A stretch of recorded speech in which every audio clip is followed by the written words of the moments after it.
కొన్ని నిమిషాలు ధ్యానం చేస్తున్నాను. మాకిచ్చిన కార్యాలు 16వ అధ్యాయము 14-15 వర్షాలు, మత్తయి సువార్త 15వ అధ్యాయము 20-22.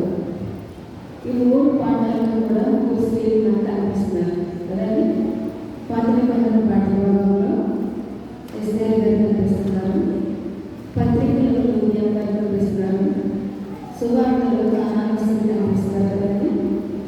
ఈ 3 స్త్రీలు కూడా ప్రభువుని ప్రేమించినటువంటి వారు, అదేవిధంగా విశ్వాసం కలిగినటువంటి స్త్రీలు, ముఖ్యంగా ఏంటంటే ఆయన నమ్మినటువంటి స్త్రీలుగా ఇక్కడ చెప్పబడుతుంది. ఎస్తేరు గురించి మనం చెప్పుకున్నట్లయితే, ఎస్తేరు గారు చెరపట్టబడి తన యవ్వన ప్రాయంలో చెరపట్టినటువంటి కుమార్తెగా ఆ దేశంలో ఉండగా తన తండ్రి అయినటువంటి మొదలుపై ఎస్తేరుకు నాకు ఎలా తెలుసు కదా, ఆయన నాకు ఆక్షించారు కాబట్టి నాకు 10 నిమిషాలు ధ్యానించాను. తను ఉన్నటువంటి పరిస్థితి ఏ యవ్వన బిడ్డకు రాకూడదు కదండి. యవ్వన ప్రాయంలో తను ఎన్నో ఇబ్బందులు పడింది, తల్లిదండ్రులను కోల్పోయింది, అనాథ అయ్యింది. అనాథగా ఉన్నటువంటి ఆ కుమార్తెగా ఉన్నటువంటి ఆమెను మొదటి కుమార్తెగా స్వీకరించి తనని పెంచడము, ఆయన సంరక్షణ ఉంచడము జరిగింది. అయితే ఆ స్త్రీ గురించి మనం ఎంత తెలుసుకున్నా తప్పుగా ఉంటుంది. తన పడిన మొదలు మనం పడలేదు కదా, తను చేసిన ప్రాంతం మనం చేయలేదు కదా. అయితే తన జాతి కొరకు ఉపవాస దీక్షను తను చేసిన ప్రార్థన ఉదయకాల సమయంలో మనం మన జాతి కొరకు, అలాగే మన సంఘం కొరకు, మన గ్రామం కొరకు, మన బిడ్డల కొరకు, రక్షణ బాధ్యత కొరకు మనం ప్రార్థించవలసిన వారమే ఉన్నాం. అదేవిధంగా దేశంలో జరుగుతున్నటువంటి ఆయా పరిస్థితులను బట్టి మనం ప్రార్థించవలసిన వారమే ఉన్నామని మనం సెలవిస్తున్నాం. కనుక తన కుటుంబాన్ని దూరం చేస్తున్నప్పటికీ కూడా ప్రభువు తన పక్షాన ఉన్నాడనే విశ్వాసంతో, నమ్మికతో దేవుని ప్రేమించడం జరిగింది. కనుక తను ఎంత విపత్కరమైన పరిస్థితులు ఉన్నా కూడా పట్టుదలైనటువంటి ప్రార్థనగా మన మధ్య కనిపిస్తుంది. కనుక ఆమె జీవితంలో చీకటి తెరలు, భయంకరమైనటువంటి చీకటి తెరలు ఆమె పెరగడం జరిగింది. ఎవరు కారణం కొన్ని చిన్న చిన్న అల్పకాల శ్రమలను, అవి ఇవి తల్లిదండ్రులను ఇబ్బంది పెట్టేటువంటి సమాజంలో ఉన్నటువంటి బిడ్డలు చాలామంది ఉన్నారు. పరిస్థితులు ఎలాంటివైనా సరే వారికి అవసరం. నా తండ్రి ఇది చేయలేదు, తల్లి ఇది చేయలేదు, ఇది కావాలి, అది కావాలని ఇబ్బంది పెట్టేటువంటి కుమార్తెలు, కుమారులు ఉన్నటువంటి సమాజంలో ఎస్తేరు యవ్వన బిడ్డలకు మాదిరిగా కనిపిస్తుంది. అదేవిధంగా తను ఎంతటి ప్రార్థన బంధాలను మనం జ్ఞాపకం తెచ్చుకుంటే కనుక, నేను నా పరిగెత్తలు కూడా ఉపవాసం ఉంటాము, మీరు కూడా ఉపవాసం ఉండమని ప్రకటించింది. ధైర్యం, సాహసం కూడా ముఖ్యం. చిన్న విషయం మీద వచ్చినటువంటి సంఘంలో ప్రార్థించడం కదండి. ప్రార్థన రావడమే మానేసి వేరే చర్చకు, వేరే సంఘాలకు వెళ్ళిపోవడం. మరి అలా పంపించుకుంటే సరిపోతుందా? తన జాతి కొరకు తను ఎక్కడ రాణి మాసంలో ఉన్నా సరే తను జాతికి న్యాయం చేసినటువంటి శ్రీమూర్తిగా మనకి కనిపిస్తుంది. కొంచెం ఏమన్నా కష్టం వచ్చినప్పుడు మనం ఏం చేస్తాం? వెంటనే వేరే సంఘానికి షిఫ్ట్ అయిపోతాం. ఆలోచించున్నాం, మన సేవకులు, మన దైవజనులు, మన శ్రీగారు, మన సంఘం, స్నేహ సమాజం ఇవేం పట్టించుకోలేదు. అక్కడైతే బాగా ప్రార్థన చేసుకోవడానికి నాకు ఇస్తారన్నట్టుగా వెళ్ళిపోతున్నాం. అది కాదు, ఇది ఎక్కడ పుట్టావు, ఈ పుట్టి ఏది, ఈ సంఘం ఏది, ఇలా ఈ ప్రజలు ఎవరు, వారి రక్షణ కొరకు నేను ఏం చేస్తున్నాను అని ఒక సంకల్పం మనలో ఉంటే కనుక మనం కూడా ఎస్తేరు ప్రాంతంలో మనము పరిశుద్ధాత్మ మనకి అడిగిన వాటి కంటే అధికంగా ఇస్తారు. ఎస్తేరు జీవితంలో అడిగిన వాటి కంటే, ఊహించిన వాటి కంటే ఎక్కువగా ఎంత ఆశించబడి ఎక్కడున్నటువంటి స్త్రీ, చెరపట్టి తెచ్చినటువంటి స్త్రీని దేవుడు రాణి స్థానంలో ఉంచాడు. ఎందుకంటే చిన్ననాటి నుంచి ఆమె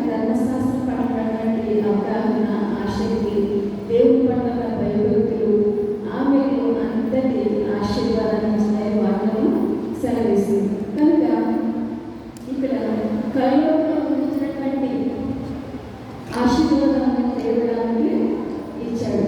కనుక ఊహించడానికి తనిఖీగా కృపగలిగిన దేవుడు ప్రతి ఒక్కరిని ఆశీర్వదిస్తాడు. ఎస్తేనే కానీ నిన్ను నన్ను ఆశీర్వదించబట్టే ఈ ఉదయకాల సమయంలో ఈ ఆరాధన జరిపించుకోవడానికి ప్రభు మనకి సహాయం చేసినట్టుగా వాటికి సెలవిస్తుంది. కనుక ఒంటరి జీవితం, తల్లిదండ్రులు లేదు, ఒంటరి జీవితం అయినా సరే కూడా ఎక్కడ కూడా తొలగకుండా పెట్టకుండా అసంతృప్తి అనేది ఆమె జీవితంలో లేకుండా ఎంతో ఉన్నతమైనటువంటి స్త్రీ ఎవరైతే ఉన్నారంటే ఆమె ఎస్తేరు అని మన వాక్యం సెలవిస్తుంది. అంతేకాకుండా తను నమ్మింది.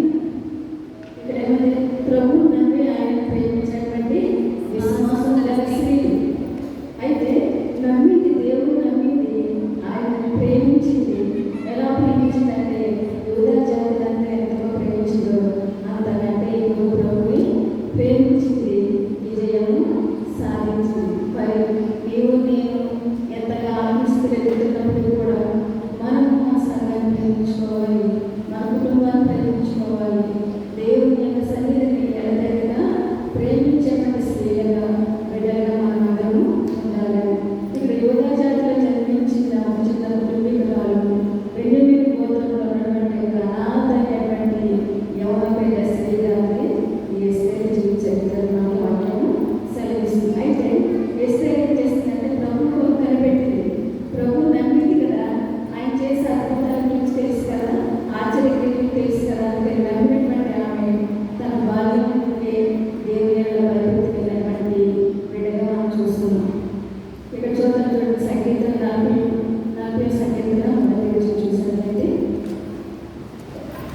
యెహోవా కొరకు నేను సహనంతో కనిపెట్టుకుంటుని ఆయన చెవికి నా మొర ఆలకించెను. చాలు. ఇక్కడ ప్రభు కొరకు కనిపెట్టుకున్నటువంటి ఎస్తేరు హృదయవాంఛ యెహోవా తీర్చినట్లుగా వాక్యం సెలవిస్తుంది. మీరు యెహోవా కొరకు సహనంతో కనిపెట్టుకుంటే ఆయన నాకు చెవిలోకి నా మొరను ఆలకించాడు. ఉపవాస దీక్ష చేసింది కదండి, ఎస్తేరు చరిత్ర మనకు తెలుసు కదా. దాన్ని మనం క్షుణ్ణంగా తెలుసుకున్నట్లయితే యెహోవా కొరకు నేను సహనంతో కనిపెట్టుకున్నాను. ఎలా కనిపెట్టిందంట? సహనం, ఓర్పు కావాలి కదా. ఈ రోజు ఈ కార్యం చేయకపోతే నేను మందిరానికి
సమకూర్చుకున్నారు. చూడండి, కీడు చేయవారు నశించిపోతారు.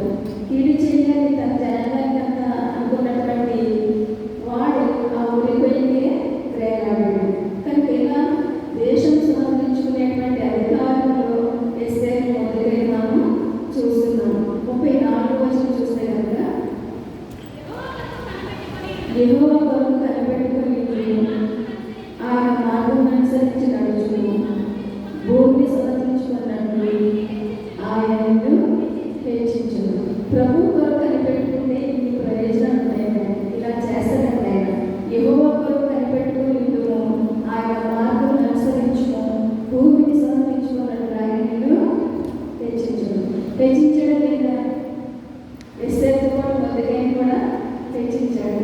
మొదలైన కూడా తన జాతిని కూడా హెచ్చించడం జరిగింది. చూడండి ఎంత ప్రణాళికలో ఉన్నారో వారందరూ కూడా. అలాగే ప్రభువు నమ్మినటువంటి వారు ఈ విధమైన ప్రణాళికతో ఉంటారు, ఈ విధంగా హెచ్చించబడతారని వాక్యము సెలవిస్తుంది. ప్రేమించాలి, ప్రభువుని రక్షకుడని, సొంత రక్షకుడని మనం ప్రేమించాలి, అంగీకరించాలి. ఆయన మార్గం అనుసరించి నడుచుకున్నట్లయితే మనం భూమిని సమర్పించుకున్నట్లుగా పరలోక రాజ్యం కూడా మనము సమర్పించుకున్నామంట. రెండవది చూస్తే ఆత్మీయ సంరక్షణలో, మొదటి సంరక్షణలో ఎస్తేరు రాజు వాక్యం సెలవిస్తుంది. ఇక్కడ మొదటి మనకి పరిశుద్ధాత్మ సాదృశ్యంగా ఉన్నాడు. మొదటి సంరక్షణలో మొదటి చెప్పినట్లుగా ఆమె ప్రతి ఒక్క అడుగు వేసింది. వేసినటువంటి అడుగు చక్కగా ఎంతో ఉన్నతమైన హెచ్చరిస్తులకి నడిపించింది. మరి ఈ దినాలు ఎవరు బిడ్డలు ఏ మాదిరిగా ఉంటున్నారు? మొదటి సంరక్షణలో తల్లిదండ్రుల మాట వినరు. కానీ చిన్నాళ్ళు పెద్దనాళ్ళు చిన్నాళ్ళు చెప్తే ఉంటారు, వినరు కదా. కానీ వింటే వీళ్ళు కదా వాక్యము సెలవిస్తుంది. మరి వాక్యం చూసిన మనం దేవునికి లోబడే విధంగా పరిశుద్ధాత్మ దేవునికి ఆయన సంరక్షణలో ఉండే వారిలో మనం సరైన దేవునికి మన జీవితాన్ని సమర్పించాలి.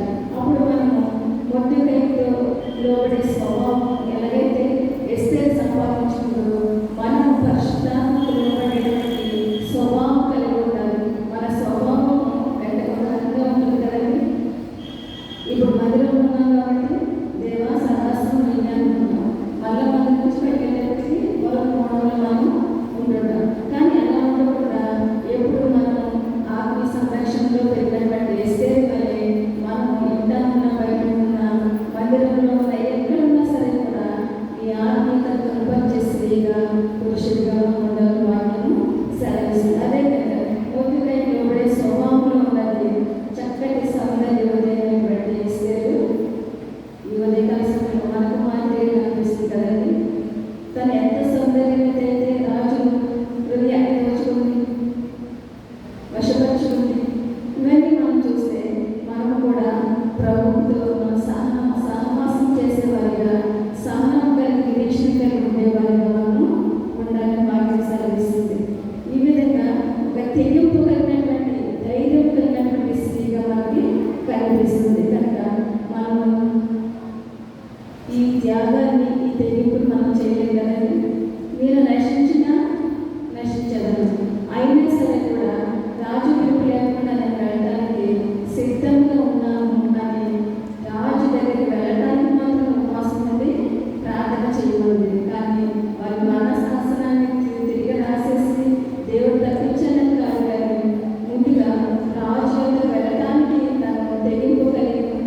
తెలిసింది.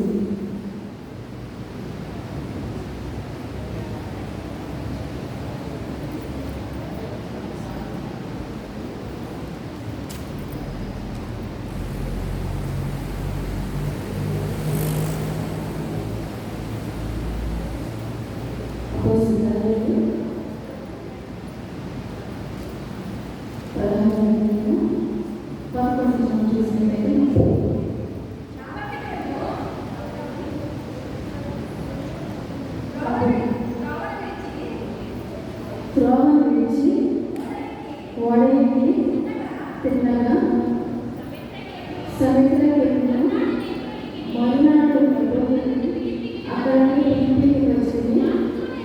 మాసిదోనియ దేశంలో ఆ ప్రాంతంలోని అది ముఖ్య పట్టణము రోమీయుల ప్రవాస స్థానమైనది. మేము కొన్ని దినములు ఆ పట్టణంలో ఉంచాము.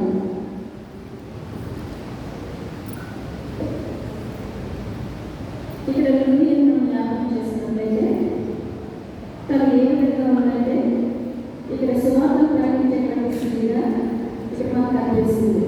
లూదియా ఒక వ్యాపారవేత్త అయినప్పటికీ కూడా ఇక్కడ సువార్తను ప్రకటించే స్త్రీగా లూదియా సమయం మాకు కనిపిస్తుంది. తను ఏం చేసిందంటే 14 వర్షాలు మాకు కనిపిస్తుంది కదా. అప్పుడు లూదియా దేవమంది కలిసి ఆమె ఉదాహరణ పొడిని అమ్ము తీయ పట్టస్త్రాలు ప్రభువు ఆమె హృదయం తెచ్చిన కనుక పౌరు చెప్పిన మాటలు లక్ష్యం చెందాలి. ఇక్కడ పౌరుగా చెప్పిన మాటల గురించి స్పష్టంగా తెలిసింది. ఏంటంటే ఫిలిప్పులకు వచ్చినటువంటి వారు మాసిదోనియ దేశ ప్రాంతంలో అది ముఖ్య పట్టణం, అది రోమీయులకు ప్రవాస స్థానమై ఉన్నదని వారు ఏం చేశారంటే కొన్ని దినాలు ఆ పట్టణంలో ఉన్నారు. అయితే విశ్రాంతి దినము గవి దాటి నది తీరంలో ప్రార్థన జరుగుననుకొని అక్కడికి వచ్చి కూర్చుని కూడి వచ్చిన స్త్రీలతో మాట్లాడుతుంటేనే ఇక్కడ కొంతమంది స్త్రీలు నది తీరంలో కూర్చున్నారండి. అప్పటికి వారికి సమాజం గారు లేవు. సమాజంలో కూడుకొని దేవుని మాట చెప్పుకోవడానికి దూరంగా వెళ్ళి వారు కూర్చొని మాట్లాడుతున్న విధానం కనిపిస్తుంది. అయితే అక్కడికి వచ్చి కూడి వచ్చిన స్త్రీలతో మాట్లాడుతున్నారంట. మాట్లాడుతున్నటువంటి సమయంలో అక్కడ ఒక స్త్రీ వచ్చిందంట. ఆ స్త్రీ లూదియా గారు వచ్చినట్లయితే ఆమె దైవభక్తి కలిగినటువంటి ఒక స్త్రీ అయినా సాక్ష్యం చెబుతున్నారు కదండి. ఒక స్త్రీ వచ్చింది విన్నాను అని చెప్తున్నారా. అక్కడ కొంతమంది స్త్రీలు ఉన్నారు, అయినా కూడా వారు ఎవరిని దైవభక్తి కలిగిన స్త్రీలు అనలేదు. కానీ ఇక్కడ ఏమంటారంటే ఆమె దైవభక్తి కలిగిన స్త్రీ అని చెప్తూ జరుగుతుంది. అయితే ఈమె ఓదార్పు కూడా అమ్ముకొని తొలితేరు పట్టణాలు ప్రభు ఆమె హృదయం తెచ్చిన కనుక పౌరులు చెప్పిన మాటలేదు ఆమె లక్ష్యం పౌరులుగా చెప్పిన మాట మీద లక్ష్యం. మరి వాక్యం గురించిన మనము ఏ మాటల మీద దృష్టి ఉంచుతున్నాము? దేవుని వాక్యం మీద మనం దృష్టి ఉంచుతున్నామా లేదా అంటున్నామని దృష్టి ఉంచుతున్నామా? వినటం లేదు, దృష్టి పెట్టి వినటం లేదు. వినటమైతే ఉంటాం కానీ దాన్ని అనుసరించే వారికి మనము ఉండమని వాక్యం సెలవిస్తుంది. అయితే ఫిలిప్పీలో ఏంటంటే క్రైస్తవుల పట్ల ద్వేషం ఉండాలి. అసలు ఆ ప్రాంతం వెళ్ళవలసిన పని చేస్తుంది. అక్కడ క్రైస్తవులను ద్వేషించబడింది.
చిన్నపాటి ఉద్యోగం ఉందనుకోండి, ఎంత బిజీ అయిపోతున్నాను.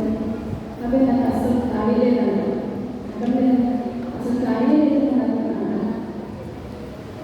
దేవుని మందిరం రావడానికి మాకు అవకాశం ఉంది. కానీ ఈమె తను ఎంత బిజీ షెడ్యూల్ ఉన్నా సరే, వ్యాపారవేత్త అయినా సరే కూడా ఇక్కడ ఆమె దేవుని మాట్లాడడానికి ఆసక్తి చూడడానికి అని కనిపిస్తుంది. కనుక ఇంతటి ఆసక్తి కూడా మనం కలిగి ఉండాలి. దైవజన చెప్పిన మాటలు ప్రతి వారం దైవ సేవలు చేత వాక్యం కనబడుతుంది కదా. ఒక వాక్యమే మీ హృదయాన్ని తాకిందా? తెరవబడ్డాయా హృదయాలు?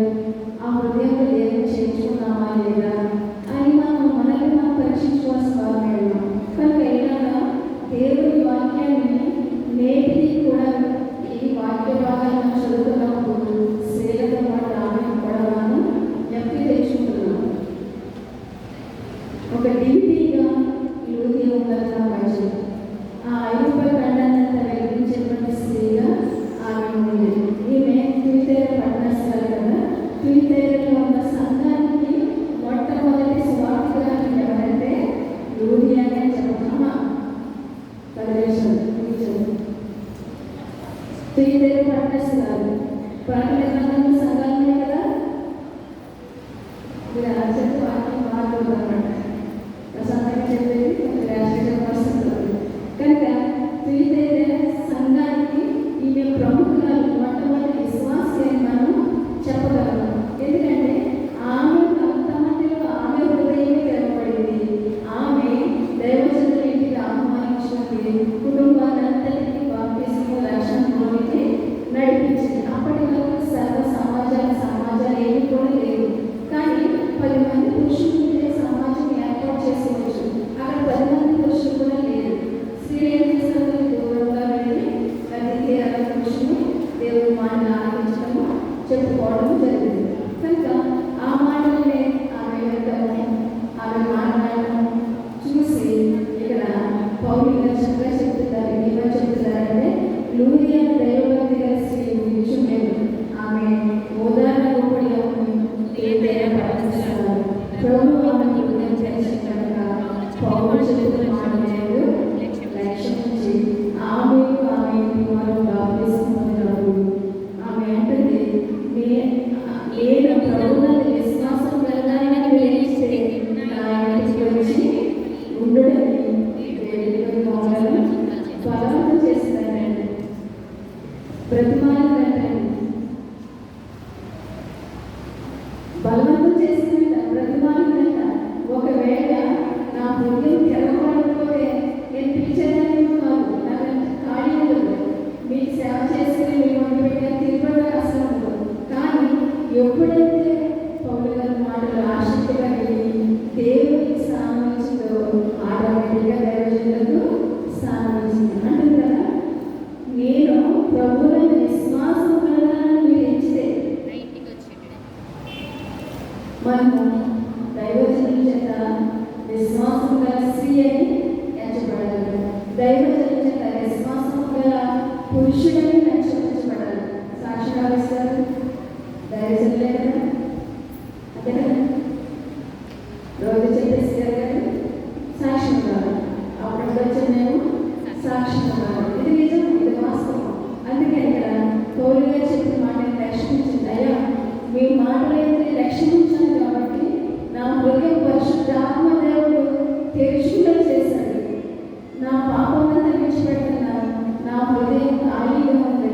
కానీ నేను ప్రభువుకి సొంత రక్షకుడిగా అంగీకరించానయ్యా. కాబట్టి ఇది మీరు నమ్మితే కనుక నా ఇంటి వారి బాప్తిస్మమంటారు బ్రతమాలుతుంది.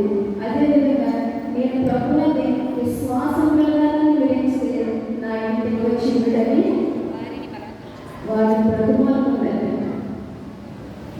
దైవజనులు ఆనందిస్తున్నామా? దైవజనులు వస్తే గ్లాసు చదివి ఇస్తున్నామా? పిలుచుకుని గ్లాసు మంచిగా తాగండి అంటున్నామా? కొంచెం గట్టిగా చెప్తే మనం మన సంఘాన్ని విడిచిపెట్టి వేరే సంఘానికి షిఫ్ట్ అయిపోయి అక్కడ మనం రాత్రి జీవితం కొనసాగించుకున్నాం.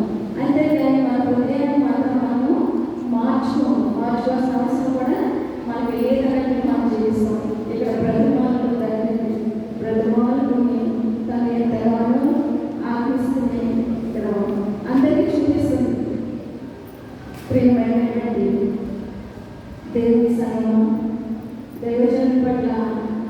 కనపరచాలి, దైవజనులను ప్రేమించాలి. ప్రేమపూర్వక ఆహ్వానమే దేవుడు మీ లెక్కలో తీసుకుంటాడు కదా. మనం ఎన్ని సంపాదించుకున్నా, ఎంత ఉన్నత స్థితిలో ఉన్నా, అది దేవుని బిడ్డలు చేర్చుకోకపోతే కనుక దేవుని సంతోషపెట్టే విధానంగా కనిపించదు. అందుకని బలవంతం చేసిందని ఒక దైవజనుడు చెప్తున్నాడు కదా, బలవంతం చేసేవారిగా మన ప్రేమ ఉండాలి దైవజనుల పట్ల. అంతే విషయాలు లేకపోయింది వాటిని చెప్తున్నా వాళ్ళు ఉంటారులే అన్నట్టు ఉంటుంది నాడు సమాజం. అలా కాకుండా దాని ద్వారా ఏముంటుందంటే ఆశీర్వాదం మనం పోగొట్టుకుంటాం. పిలిచి ఆ ద్రోవ వెళ్ళిపోయేటువంటి దైవజనుడిని శూన్యంగా ఏం చేసింది? పిలిచిందా? ఇలా పరిచయం చేసుకుని ఎండకి వానకి చీకటి ఇలా వెళ్ళిపోతారు కదా, దేవుడు పని చేసి అలసిపోతుంటారు కదా, అయ్యా మీరు వచ్చి కొంచెం మంచి తాగండి, కొంచెం మంచి తాగండి, కొంచెం టీ తాగి వెళ్ళండి అని పిలుచుకుంది. పిలుచుకొని ఏం చేసింది? ఇంటి వైపు వెళ్ళింది కదా, రూమ్ కూడా ఏర్పాటు చేసింది. ఏర్పాటు చేసి ఏం చేసింది? ఆశీర్వాదాలు పొందుకుంది. లేనటువంటి ఆశీర్వాదాలు కూడా ప్రభు దైవజనుల ద్వారా చూపించడం జరిగింది. కనుక వాక్య విషయం మనము దేవుడి కొరకు కనిపెట్టేవారిగా, దైవజనులను ఆశ్రయించేవారిగా మనం ఉండాలి, మన సంఘం ఉండాలి. వాక్యము సెలవిస్తుంది. కనుక ఈ విధంగా ఆతిథ్యం ఇవ్వడంలో కూడా మొట్టమొదటి స్థానం సంపాదించినటువంటి స్త్రీ తుయితైర సంఘంలో ఉన్నటువంటి స్త్రీ ఎవరంటే లూదియమ్మే అని చెప్తారు. అంతేనండి. వాక్యం బాగా పరిచయం చేసి ఆతిథ్యం ఇవ్వడంలో మొట్టమొదటి స్థానం సంపాదించినటువంటి స్త్రీ ఆ తుయితైర పట్టణంలో ఆ సంఘంలో ఆమెగా కనిపిస్తుంది. కనుక ఎందుకంటే తుయితైర పట్టణంలో దేవుడి వాక్యం లేదు అంటే అక్కడ అపోలో దేవతని ఆరాధిస్తారు అని వాక్యము సెలవిస్తుంది. విగ్రహాల దగ్గర ఉన్నటువంటి అక్కడ ఏం చేస్తారంటే సోదె చెప్పేటువంటి వారు కూడా ఎక్కువగా ఉంటారు. ఇక్కడ చూడండి 16లో కొంచెం కిందకి వస్తే మనకి ఆ మాటని తెలుస్తుంది కదా. అక్కడ తేలి పట్టి సోదె చెప్పేటువంటి చిన్నదాన్ని విడిపించినట్లుగా చూస్తున్నాం. అయితే అలా విడిపించినందుకు కూడా ఏం చేస్తారంటే ఇక్కడ చెరసాలలో వేసినట్లుగా చూస్తుంది. 24 వచ్చిన మనం చూసి తెలుసు. చూడండి, అతడు అట్టి ఆజ్ఞను పొంది వారి లోపలి చెరసాలలో వారి కాళ్ళకు బొట్టలు బిగించారు. ఇలా విడిపించినందుకు కూడా వారికి ఏమైనా లాభం అయిందా? ఇక్కడ చెరసాలలో వెళ్ళినటువంటి వారిగా చూస్తున్నాం. ప్రకటించినటువంటి వారికి సంఖ్యలు, విడిపించినటువంటి వారికి సంఖ్యలు. ఇంకెక్కడ ఉంది దైవజనులకి స్వేచ్ఛ? లేదు కదండి. అందుకని ఇక్కడ మనం 40లో చూసినట్లయితే మనకు అర్థం. చూడండి 40 వచ్చింది. వారి చెరసాలలో ఉండి వెలుపలికి వచ్చి లూదియా ఇంటికి వెళ్ళింది. అక్కడ సహోదరులను చూసి ఆదరించి బయలుదేరింది. అయితే ముందుగా లూదియా కుటుంబానికి బాప్తిస్మం ఇచ్చినప్పుడు ఎక్కడ సహోదరులు ఉన్నారండి? ఎవరు లేరు. వారి కుటుంబస్తులు మాత్రమే ఉన్నారు. వారి చెరసాలలో వేసిన తర్వాత ఇంకా జనం పెరిగినట్లుగా చూస్తున్నాం. సహోదరులను చూసి ఆదరించి బయలుదేరారంట. మళ్ళా లూదియా ఇంటికి వీరు వెళ్ళారు. అంటే ఎన్నిసార్లు అయినా నన్ను ఆహ్వానించుకుంటూనే ఉన్నది. కానీ ఇలా ఆహ్వానించినటువంటి స్త్రీ చక్కగా చరిత్ర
తెలియలేదు. అయితే పరిశుద్ధాత్మ దేవుడు పిలుపుని కొనుక్కోయి ఆ రక్షణ మార్గాన్ని తెలియజేశారు. ఈ విధంగా అనేకుల ద్వారా ప్రతి దినము ప్రతి ఆదివారము సమయముందు ఆ సమయముందు పరిశుద్ధాత్మ దేవుడు అనేక మంది సేవకులను నడిపిస్తూ కూడా తన రక్షణ మార్గం తెలియపరుచుకుంటూ కొనసాగిస్తున్నాడు. అయితే భక్తి అయితే ఉంటే కానీ వీరిలో రక్షణ మార్గం తెలియలేదు. అది దైవజనం ద్వారా తెలుసుకున్నారు. మనకి కూడా భక్తి ఉంటుంది కానీ ఆ మార్గాన్ని లోతైన మార్గాన్ని నడిపించుకునేటువంటి అవకాశం మనకి కుదరదు. ఎందుకంటే అనేక విచారాలు, అనేక సమస్యలు, అనేక పరిస్థితులు మనకు అడ్డుపడి ఉంటాయి కాబట్టి.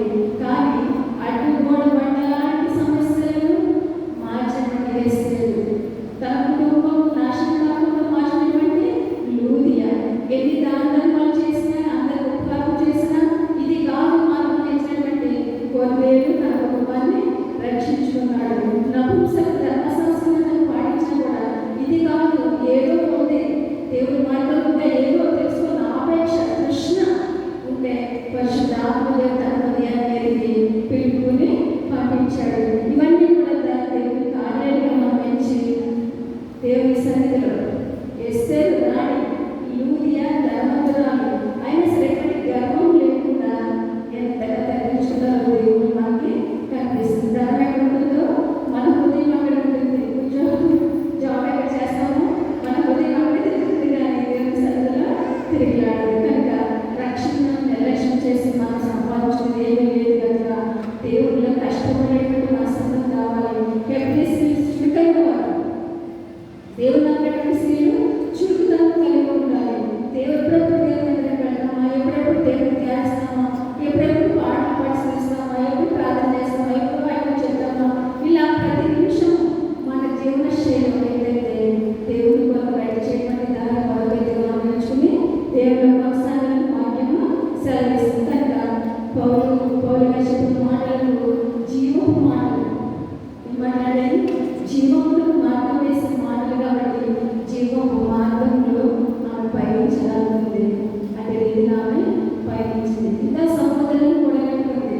అంటే అప్పుడు ఒక సంఘం ఏంటంటే కదా ఒక సంఘాన్ని స్థాపించడానికి ఒక స్త్రీ పునాది వేసింది. ఆమె లూదియా తన జాతిని రక్షించడానికి ప్రార్థనతో పునాది వేసింది.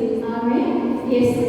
ఇలా కానాను స్త్రీ కూడా మనం జ్ఞాపకం చేసుకుంటే తన కుమార్తె దెయ్యం పట్టి పీడితురాలై బాధపడుతున్నప్పుడు దావీదు కుమారుడా నన్ను కరుణించు, నా బిడ్డను కనికరించు అని ఆర్తనాదాలు చేసినట్టుగా వాక్యము సెలవిస్తుంది. కనుక మన ప్రార్థన స్థితి ఏ విధంగా ఉన్నదో మనం ఒకసారి మనం జ్ఞాపకం చేసుకోవాల్సిన వారమే.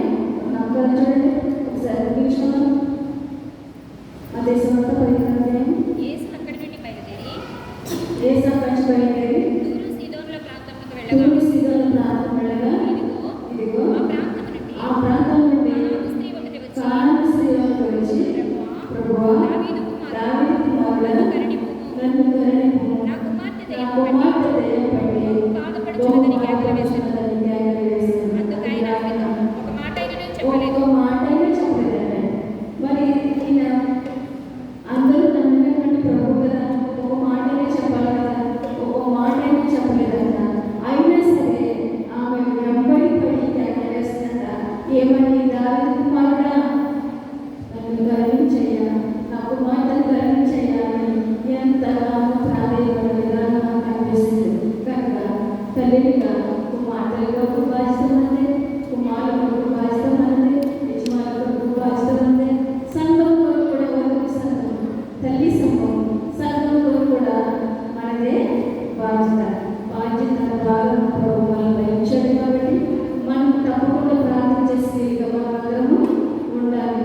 ఈ విధంగా ఎప్పుడైతే మనము దేవుని సన్నిధిని ఎడతెగక ప్రార్థిస్తామో, ఎడతెగక మనం రోదన చేస్తామో, ఎడతెగక మనం కనిపెట్టుకుంటామో ఇక్కడ దేవుడు మనకు చక్కటి అవకాశం ఇస్తున్నాడు. రామని వేసి కూడా ఆనందంగానే కదండి వేగుల వారు చేర్చుకుని వేసింది. నా ఇంటి వరకు నా తండ్రి ఇంటి వరకు రక్షణ కల్పించిన కోరింది. ఆ రక్షణ వారు ఆమె ఇవ్వడం జరిగింది. ఇలా ప్రతి స్త్రీకి ఎంత ప్రాధాన్యత ఉందో మరి నీకు నాకు కూడా సంఘంలో మనం ఉన్నా లేకపోయినా మనం మరణించినా జీవించినా కూడా పలానా స్త్రీ ఉన్నతమైన స్త్రీ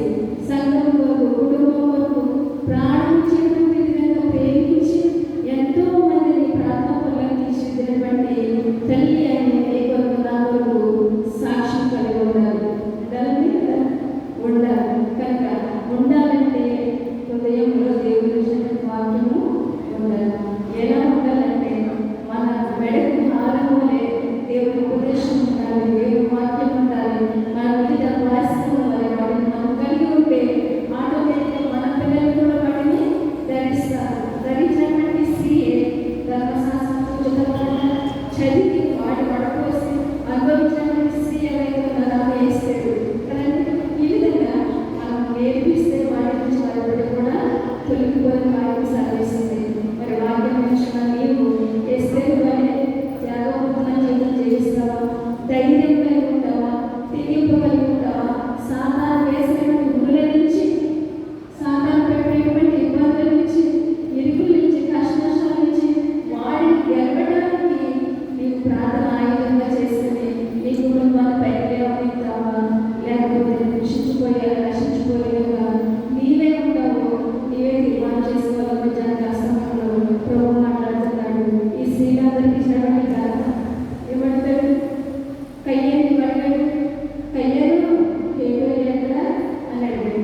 ప్రభు వచ్చినప్పుడు నిన్ను అడుగుతాడు, హృదయం గారు నీ కుటుంబం ఎక్కడ, పాస్టర్ జ్యోతి నీ కుటుంబం ఎక్కడ అని ప్రభు అడుగుతాడు. అప్పుడు నేను ఏమంటాను? నా కుటుంబం గురించి నాకు కాలం గురించవా? నేను సాక్షిగా నాకు సంబంధం ఏంటి? నేను ప్రకటించాను, నేను ప్రార్థించాను, వారు వినలేదు, నేను ఒకదాన్ని వచ్చాను అని చెప్తే ప్రభు వేస్తాడా? ఒక కారణమైన వచ్చాను తెలియదు కనుక నేను ఇందులో పాల్గొనకు లేవని ప్రభు నన్ను తోసేసినట్టుగా నేను తోసేడా? ప్రతి దాని గురించి అడుగుతాడు. తమ్ముడు గురించి అన్న ఎలాగ అడిగాడు అలాగే నిన్ను కూడా నీ కుటుంబం గురించి, అమ్మా నీ కుటుంబం ఎక్కడ, నీ భర్త ఎక్కడ, నీ కుమారుడు ఎక్కడ, నీ కుమార్తె ఎక్కడ, నీకు కలిగినటువంటి సొంతత ఎక్కడ అని ప్రభు అడుగుతాడు. అప్పుడు మీ దగ్గర సమాధానం లేకపోతే తల వంచుకున్న అవమానంతో నువ్వు నెట్టి వేయబడినటువంటి బుద్ధిహీన కలిగినటువంటి బుద్ధిలేని వల్లే బయటకు వెళ్ళిపోతారు. కానీ దేవుని శ్వాసంలో పాలు భాగస్వామ్యము నీకెన్నడూ ఉండదమ్మా. అందుకని ప్రభు చెబుతున్నాడు, ఈ బుద్ధి వెళ్ళినటువంటి కన్యకుల మాదిరిగా, ఎస్తేరు మాదిరిగా, లూదియా మాదిరిగా, అట్లీస్ట్ కానాను స్త్రీ బ్రతుమానుకున్నట్టుగా అర్హత లేనటువంటి కానాను స్త్రీ దావీదు కుమారుడా ప్రభువా నా బిడ్డను కలిగించయ్యా అని. నీ బిడ్డ ఏ స్థితిలో ఉన్నా సరే నువ్వు ప్రార్థన చేయి. నీ భర్త ఏ స్థితిలో ఉన్నా సరే నువ్వు ప్రార్థన చేయి. నీ సంఘం ఏ స్థితిలో ఉన్నా సరే నువ్వు ప్రార్థన చేయి. ప్రార్థన చేస్తే అడిగిన వాటికంటే ఊహించిన వాటికంటే అధికముగా ఇచ్చే నా పరిశుద్ధాత్మ దేవుడు నీ హృదయాన్ని పరిపాలించడానికి నీకు ఎప్పుడైతే ఆహ్వానిస్తావో అప్పుడు తప్పకుండా హేబేలు ఎక్కడ అడిగినప్పుడు నా కుటుంబంతో ప్రభువా, నా కుటుంబంతో వచ్చాను మాట్లాడడానికి, అలాగే నా కుటుంబంతో నీ సన్నిధికి వచ్చాను, నా కుటుంబంతో నీ రాజ్యం సమర్పించుకోవడానికి నీ నిహలోకంలో ప్రార్థన శక్తి చేత నింపబడి నీ రాజ్యానికి వారధి వేశాను. కాబట్టి నా వెంట నా సంఘము, నా కుటుంబాన్ని, నా గ్రామం తీసుకొచ్చానని గొప్ప సాక్షిగా ఉంటావు. నీ జాతిని రక్షించడానిగా ఉంటావు. కనుక మాదిరిగా మన జీవితాలు జీవితాము. పరిశుద్ధాత్మ దేవుని కలిగి మన సహవాసం దినదినము రెట్టింపు చేసుకుందాం. విశ్వాసం కలిగి ప్రభువును నడుపుదాం.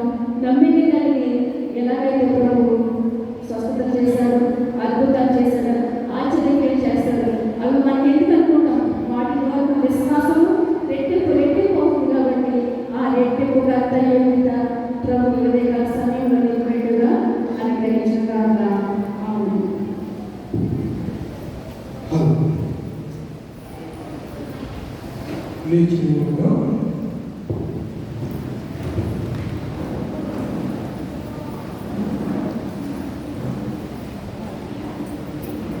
సమస్త జ్ఞాపించిన క్రీస్తు సమాధానాన్ని ఉదయం